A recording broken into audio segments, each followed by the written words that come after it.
Hello there. I'm Scotty. You're not. Excuse me. Welcome back to the Smallville Retrospective. We're talking about Season 2, Episode 12. Insurgence. This one, it's an interesting one. I'll say that much. It's another important episode, but in the end, it's not. So this episode, there's no Pete, Chloe, or Lana, really. Well, actually, there is a Lana. She has a B plot where she's going on a dinner date with Henry Small and his wife, basically her stepmother. And she hints at Lana that maybe, his priorities aren't the best, and he seems to drop things, so he might drop her. I don't know, it's not really important. The rest of this episode is, Lex finds out that Lionel has bugged his mansion because he was minutes away from purchasing something, and Lionel bought it out from under him. So he found a whole bunch of bugs,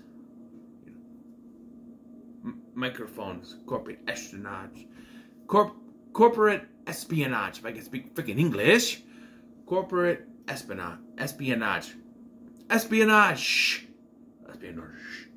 So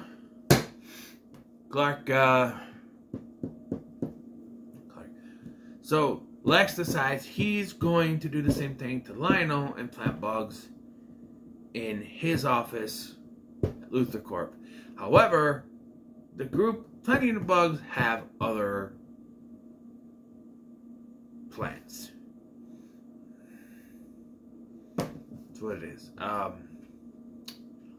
So, also, this episode is the anniversary episode for it's the anniversary for Jonathan and Martha. It's their anniversary, but Martha has to go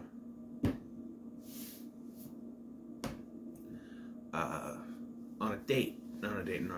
She has to go work for Lionel Luthor, so she can't be there.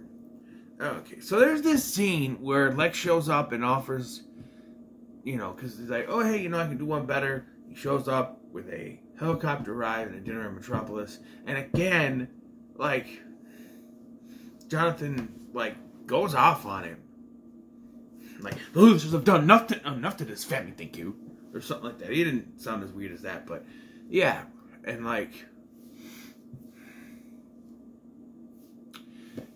yeah, so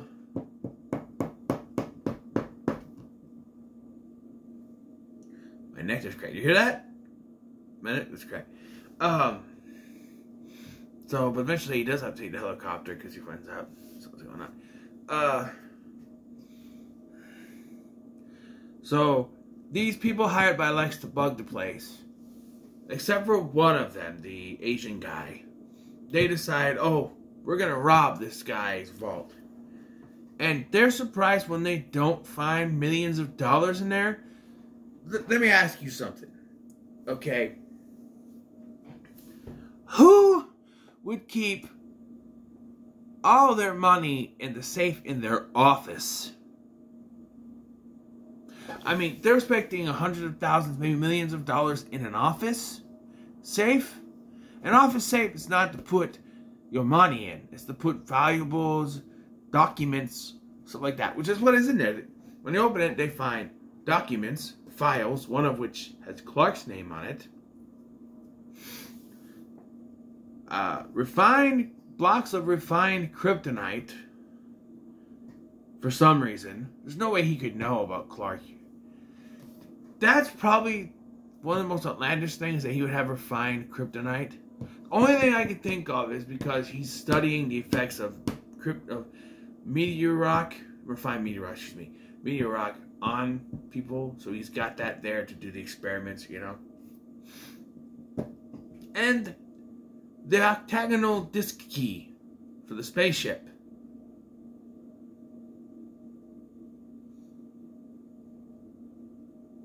And even after all these years, I'm wondering, how the hell did he get that? It makes no sense that the key is in his vault. How did he get a hold of it? The last time we saw it, it was on the ship, right? Because Nixon put it on the ship, right? It was on the ship. It flew up, all that stuff. And it got dislodged. Flew out. The last time I checked, Lionel Luthor is fucking blind. Or at least at one point he was. I don't know. Alright. How did he get a hold of that disc? I know they put it there so that Martha can find it and bring it to the farm. And it would end up there. But it just makes no sense. It makes no sense to me that Lionel would have it. It doesn't make any sense to me. It baffles me. To this day, I don't know how did he get a hold of it. I don't think they ever explain. I don't think they ever explain how he gets a hold of that disc. He just has it. So, after finding out what's going on, Clark super speeds and gets caught by this cop, who was also in Supernatural, I think. But she tells him, well, you can't, you know, you're trying to play hero. He's like, my mom's one of the hostages in there. And he's like, well, you're trying to play hero. Well, you almost could have been very stupid. There's alarms go off if anyone, you know, tries to sneak in. Alarms will go off. The whole building is set for alarm. So they'll know. So his idea of trying to do this, so he decides to do the leap tall buildings in a single bound thing, but not... Did you hear that one? God damn. But not jumping, leaping up. That's later in this series. This is jumping from a building across the way over to it. He doesn't jump over to the top. He lands on the 30th floor through a window, which of course sets the alarm off. And I'm sitting there going, what was the point of that? If you wanted that, you could have just done what you were going to do. I don't know. But he gets in. Eventually, he saves them, but not before he comes in. And so, something I'm interested to know. I've been trying to hint at it, but I have to spoil it here. It's eventually revealed that Lionel is faking being blind. But I'm not 100% if he was faking it the whole time or if he was actually blind. So I don't know, because at this point, I'm not entirely sure. Although, there is a part in an earlier episode where Lionel walks by Lex and he taps him. He walks by and he's like this. He walks by him, pretend this is Lex, right? He walks by him and he hits him with papers like this. And he doesn't look at him. But he knows Lex is right there. So, yeah, I think this was in like the first or second episode of the last disc where he just walks by and he goes like this. Like, he knows he's there. So, even on the podcast, Tom Wayne called it out. He goes, there's that scene where Lionel walks by you, hits you with the paper on the arm. He's not blind. He's not blind. So why Lex didn't figure it out. I don't know. It's very confusing. Because there's other moments. There's also a moment. I don't know if it's in this episode or one of the previous episodes, but he takes his glasses off. When he hears someone come, he's sitting there. No, it's in the Skinwalkers episode. It's in the Skinwalker episode because he's sitting there. He hears a noise. He turns his head, first of all, to look at something. So he's sitting there like this, and he goes, and then he goes, why is he moving his pupils if he's blind? And then he starts going around like he's blind, like almost as if he thought he was alone and realized there might be someone there, so now he's acting blind. I don't know. I didn't know they hinted at it this much, but there is more. Like, he has a gun later, and he shoots the guy that's holding him hostage. And I don't understand, like, if he knew they were right there.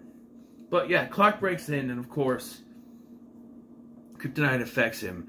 And that's the only thing I can see why he would have refined kryptonite. I understand he's doing the experiments, but it has to be there so Clark can fall down and get beaten up a little bit. But then Martha pushes it. And I like this part. When the guy tries to stop her, she smushes his hand in the freaking safe. And then Clark's able to get, you know, back up. But Lionel shoots him instead of,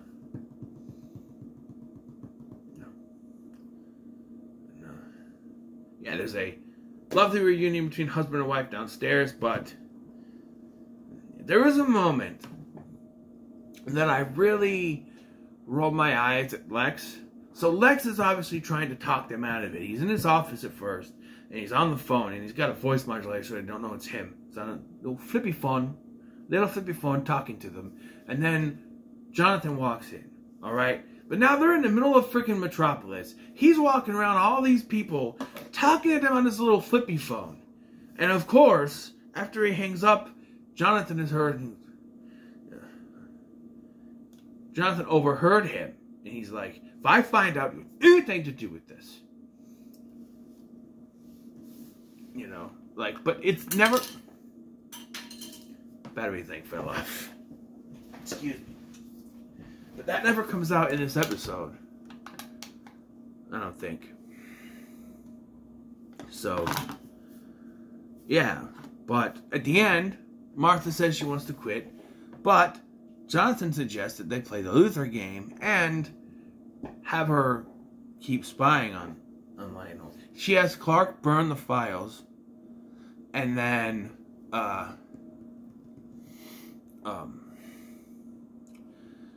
she sneaks the key in her pocket without them noticing, right? And later she hides it in the flower. It has a couple more places to hide before eventually, you know, being found out. But she doesn't tell them she has the key. She hides it. And, so there's a really weird thing. They talk about her quitting, decide not to, and it cuts to the barn with the zoom in shot on the spaceship, and it cuts back to the kitchen with Martha holding the disc and putting it in the flour and hiding it, and that's how the episode ends. I'm like, that's a really weird edit of that. You know how you did that? You didn't need to zoom out on the spaceship and into that. We know what that goes. I thought it was gonna end with the zoom in on the spaceship. I'm like, yes, we know what that disc goes to.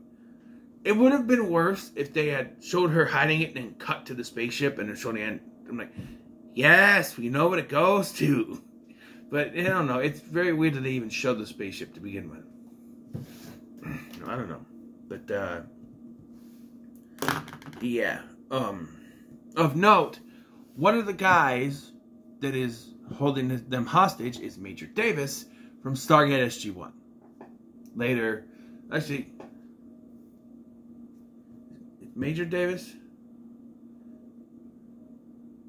I think Captain Davis? Major?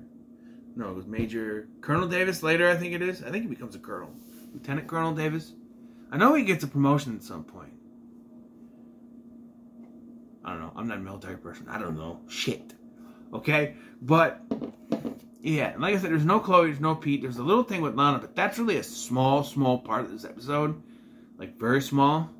Everything else is around this, and I like being in Metropolis because it takes you away from the whole farm and corn and everything. It's just, you know, different. It's a different setting. I like Lionel's office, although, you know, I still have to question the contents of that safe, right?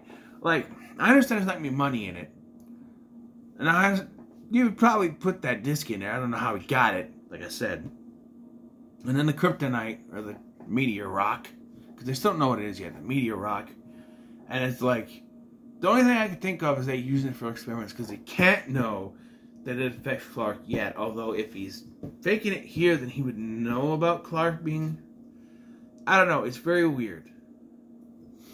I do like, though, when they tell Martha to pick up the files, he gets this look on his face like, oh shit, you're going to see that there's one on Clark. She's already seen it, though. So he doesn't know that. So he could be blind here, or he just wasn't paying attention when she saw it to notice that she saw it. I don't know. But I'm going to give this 3 Superman logos out of 5. It was fine for what it was. I don't know. It's one of the better ones, I guess, but it's not. I don't know. Season 2 has always been meh for me. There's some good ones. There's a couple of good ones in this. Red is good, except for that ending. And then I think Vortex was good. Dude, Duplicity was unexpectedly good. And of course, Visage. But yeah, so what are your thoughts on this episode? No comments below. Make sure you like, share, and subscribe. Probably goes without saying, but I'm probably done for the rest of the day. I'm probably gonna try to do 1 disc a day, except for this weekend. I don't know what I'm doing this weekend. So I'm trying to think of how I'm gonna do this because I want to finish the season before I move on to anything else. But I guess I could do more on Friday because tomorrow will be disc 4, Friday will be disc 5. Let's see how many episodes are on disc.